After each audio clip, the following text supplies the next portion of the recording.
Welcome to the FitMoney Podcast, where we'll discuss something we all need through our entire life, financial literacy, but also asking the tough question, why aren't students learning it?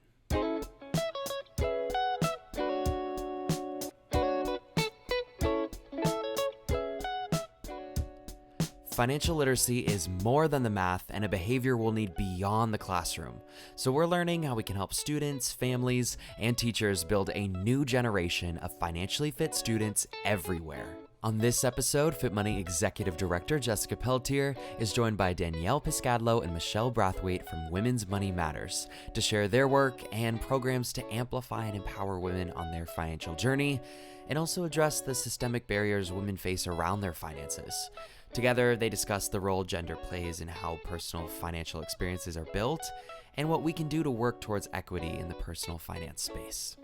Hello, Danielle and Michelle. I'm so excited to have you guys join us today. Thank you for having us. We're really excited to be here. Appreciate you taking the time. Absolutely. I have so many questions, and we're going to dive really deep into Women's Money Matters. But what I'd love to start with is just to get to know both of you a little bit better.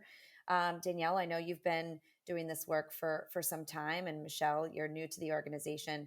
Tell me something about the organization that makes you feel so passionate and really wake up every day to do the work you do, Danielle. Yeah, thanks for that question.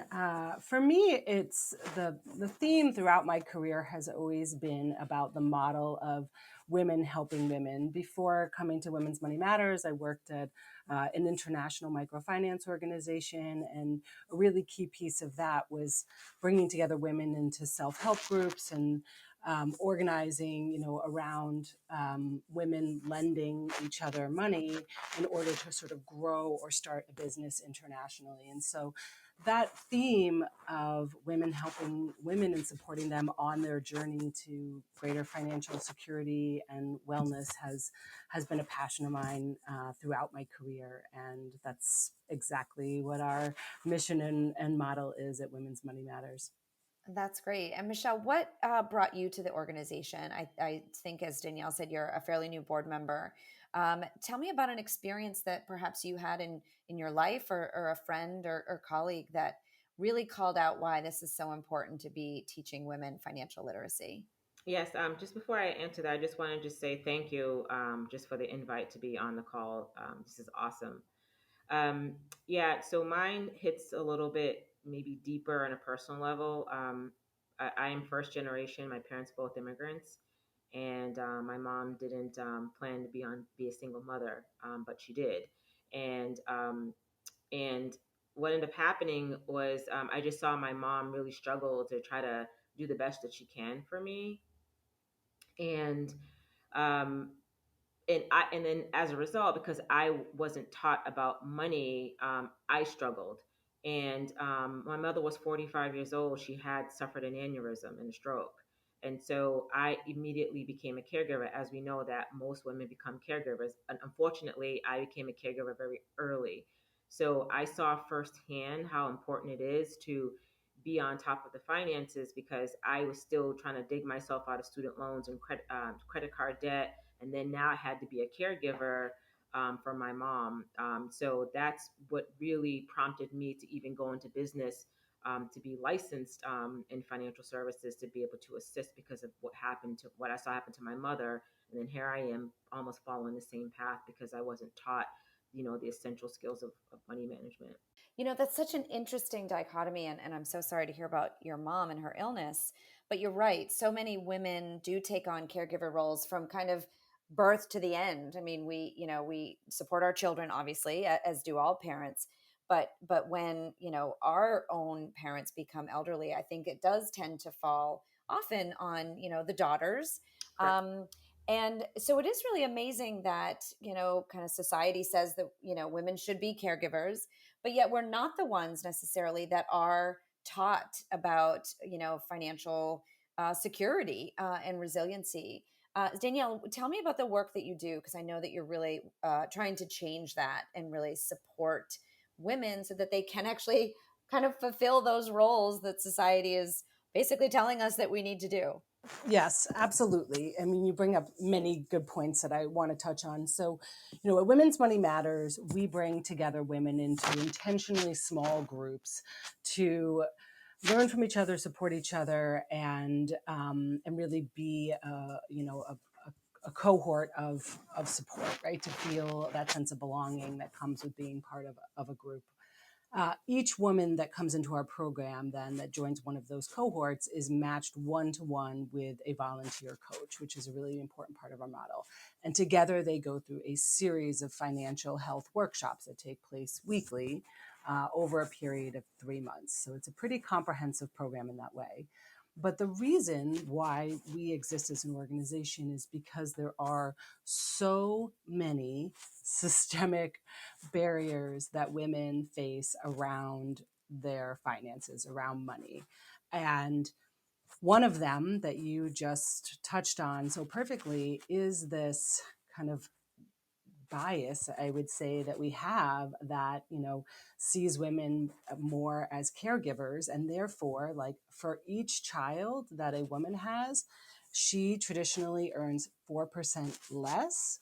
Whereas for each child that a man has, he earns 6% more because he's seen as needing to be the breadwinner. So there's really these like deep seated biases that we continue to have in our culture that sort of put women into that caregiving role, and that hurts them financially because that is essentially unpaid labor that they do for society.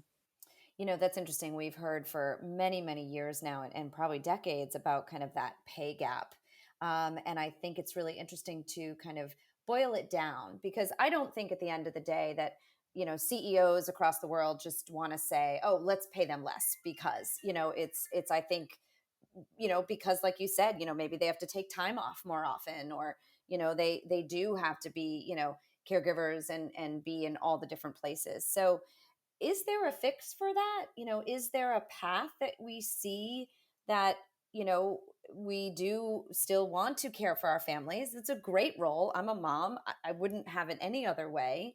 But is there a path that we can potentially start to equal that out a little bit more? Yeah, I'll happily take this one because the pay gap is one of the topic areas that we as an organization, do center some of our advocacy work around, and we are proud contributors to the Boston Women's Workforce Council. And so I'll just start there. I think one of the main ways to fix it is through data, is through really highlighting the gap and having employers, sign on to the 100% talent compact and be contributing data, both from a gender perspective and also from a racial perspective, and having those internal insights into their own pay gap. So I think starting with data and awareness is key.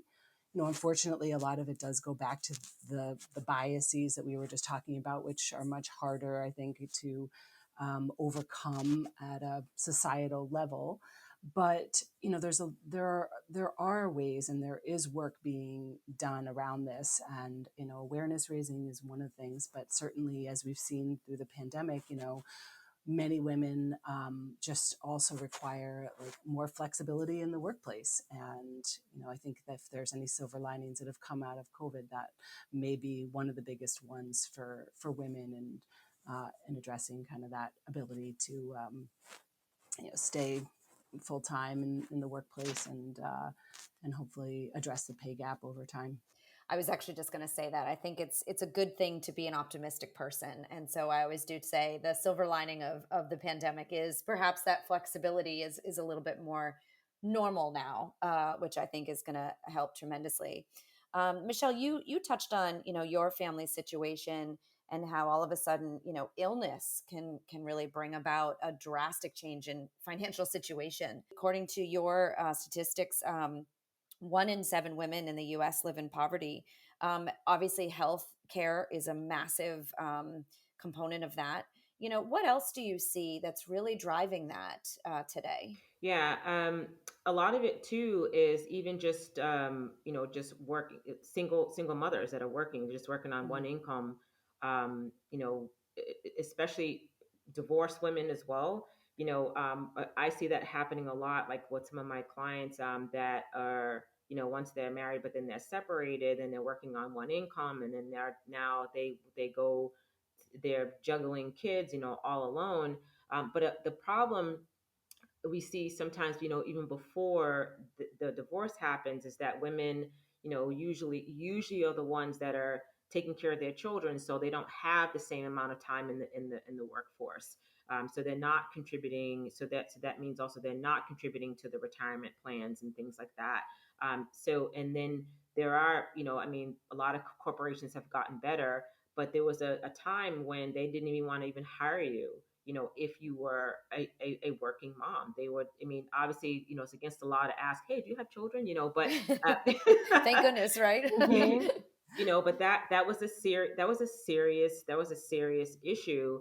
And I'm glad, that a lot of change has happened in the workforce, especially being very open to mother's hours, being very open to having systems in place where if you just had a baby, where you can have a quiet space where you can, pump, your child's milk, and things like that, and not have it be an issue.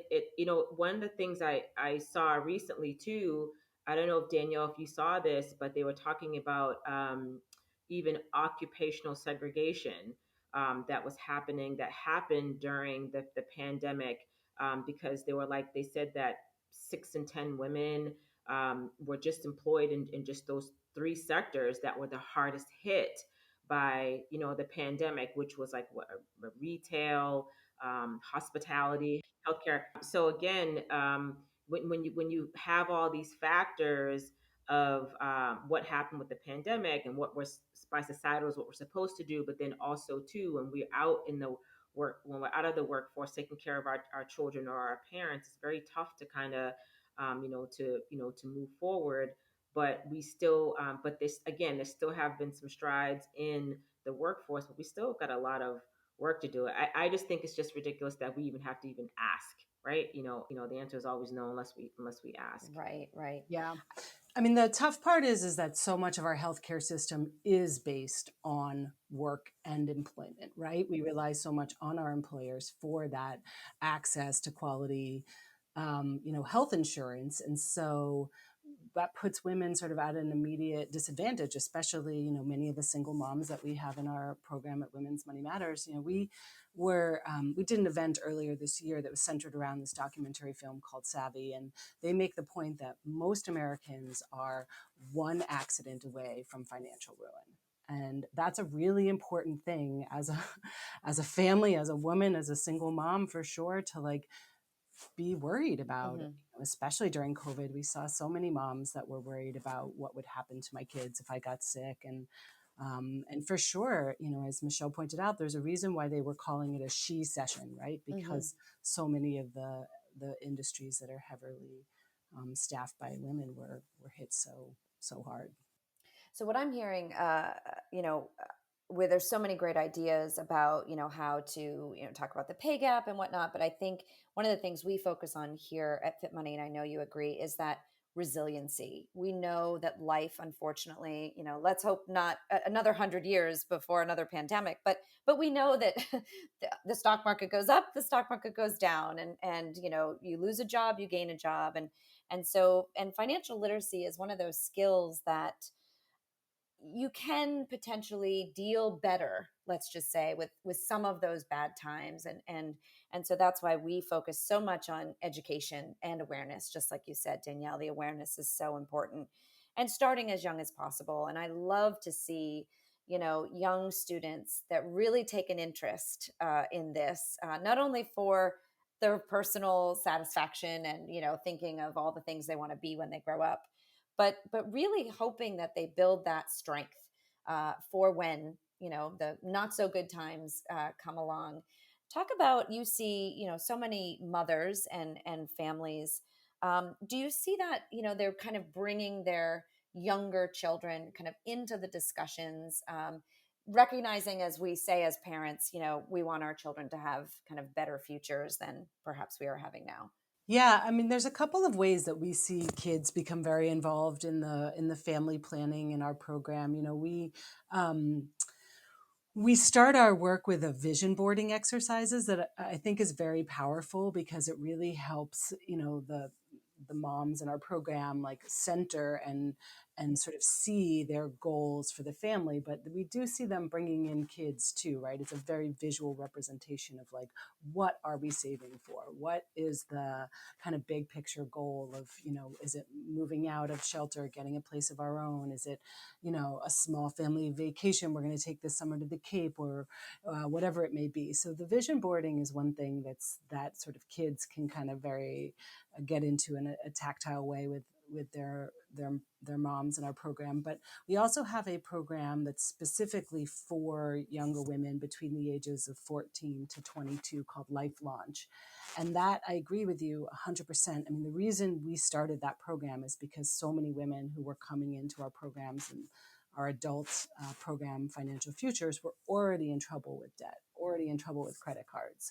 And we wanted to highlight, at a very young age, the power of, putting money away, building that safety net, compounding interest, having it work for you, not against you, and even a micro investing, anything that you can put away into the stock market. Yes, it goes up and down, but over time it goes up, and it's a very strong wealth building tool. I love the vision board. I think we should all, check out our own every now and then and make sure that we're on that path.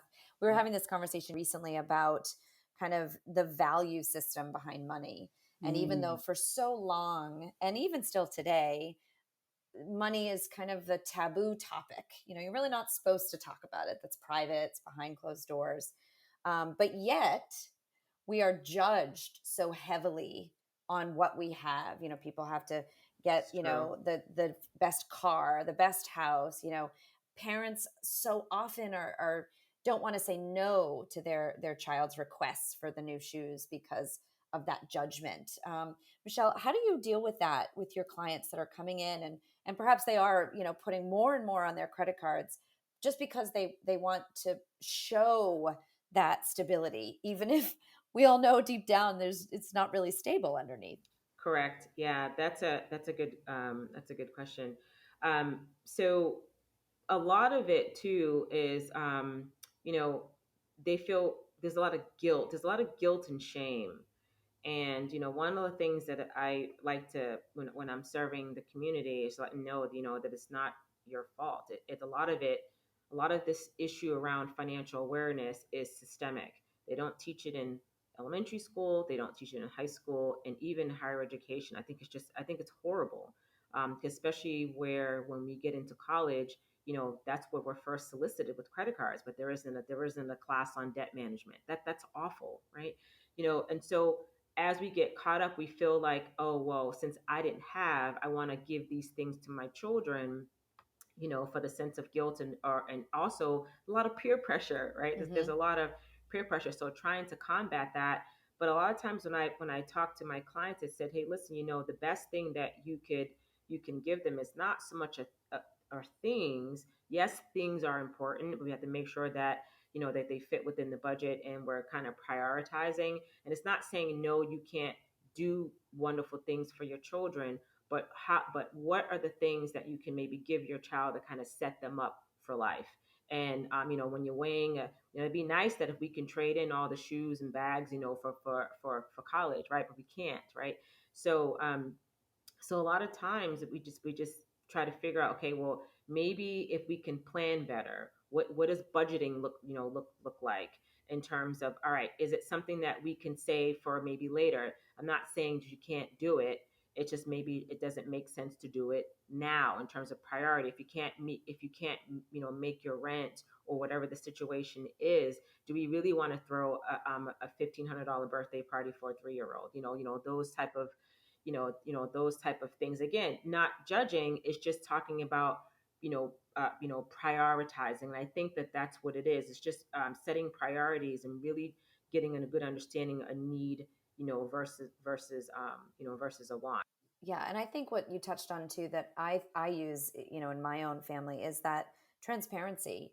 Look, I don't take my mortgage statement out with, my 9-year old because that would be very confusing. But But certainly when we do have to say no, or like you said, explain the opportunity cost. If you get this, guess what? You're not going to get this. Um, it's making them, I think, a little bit more self-aware. And I hope I'm giving them that rationality. Look, we're Correct. not perfect human beings. Just because we're moms doesn't mean that we know all the answers either. And Yeah. so, talk about kind of just building that self-awareness, Danielle, in those sessions, which I would imagine are so powerful because you are able to deliver that one-on-one support.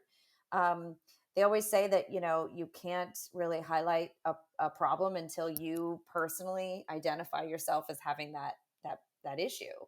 So talk about that, of really just identifying the issue is probably, I would say, a fair amount of the beginning work that you're doing. Yeah, absolutely. We all have a relationship with money that goes Mm-hmm. so unacknowledged, I think, in our Mm-hmm. kind of consciousness. But I just saw in July, the New York Times had an article about financial trauma that really resonated with me, because it is really a topic that we see play out in some form or another consistently throughout our workshops, right? And it can play out in different ways. Some women sort of have this, like, I saw my parents spend, and that's, what I then, a trait that I take on. Or others feel like, because I didn't have a lot growing up, all I want to do is save and scrimp and not spend a dollar on myself or my kids. So it's interesting that idea of financial trauma and kind of the link between financial well-being and emotional Mm-hmm. well-being and mental well-being. And so that's one of the things that does tie back to kids.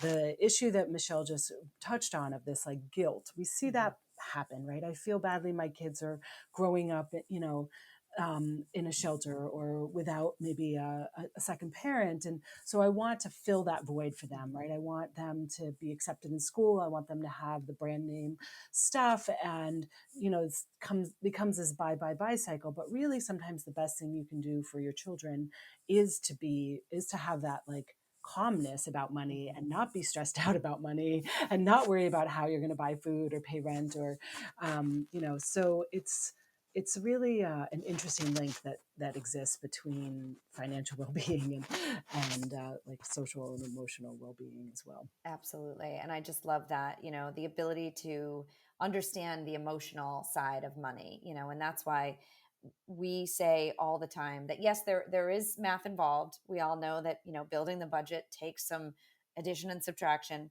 but it is so behavioral. You're having to make decisions that are really hard and difficult because of that want, that drive to have these things. And opening a savings account is a wonderful way to start your child off. But if we're not teaching them also how to be smart spenders, we are consumers by nature. Just like you said, we need food, we need shelter, we need education. So important to really understand what's driving your emotions.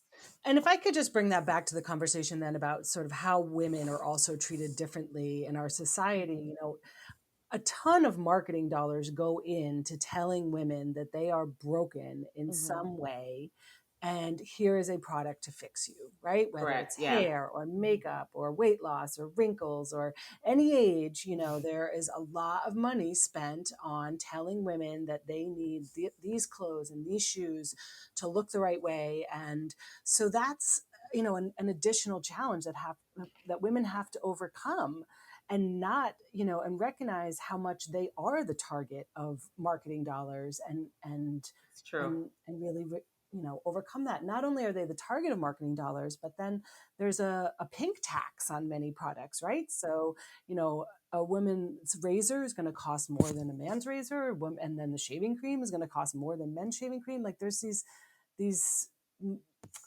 bigger systemic barriers that I think we try to raise awareness about, because once you sort of see that, it's hard to unsee it.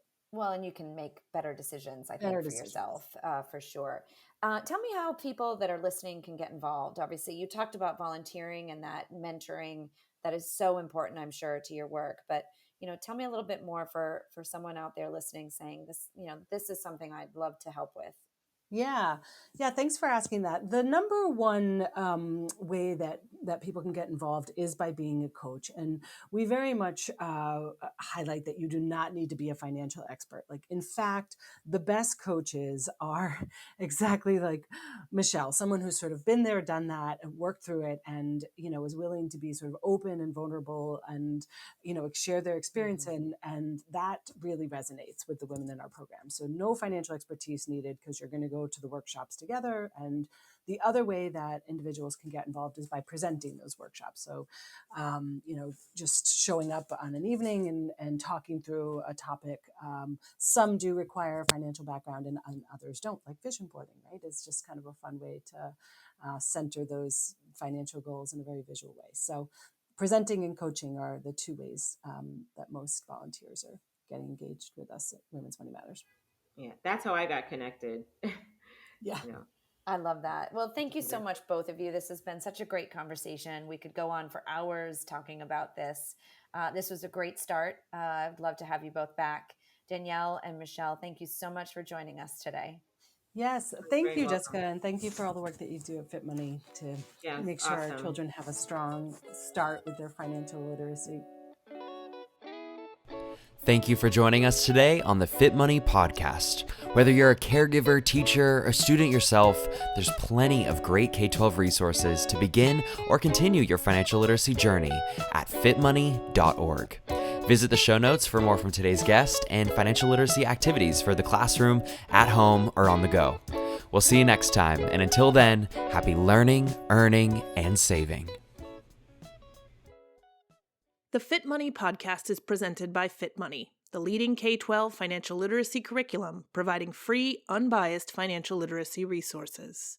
All opinions, products, and references during the show are not endorsed by FitMoney and are solely opinions of the individual. FitMoney does not claim any responsibility for external resources referenced during the episode. All FitMoney products and episodes are provided for educational purposes and are not professional advice.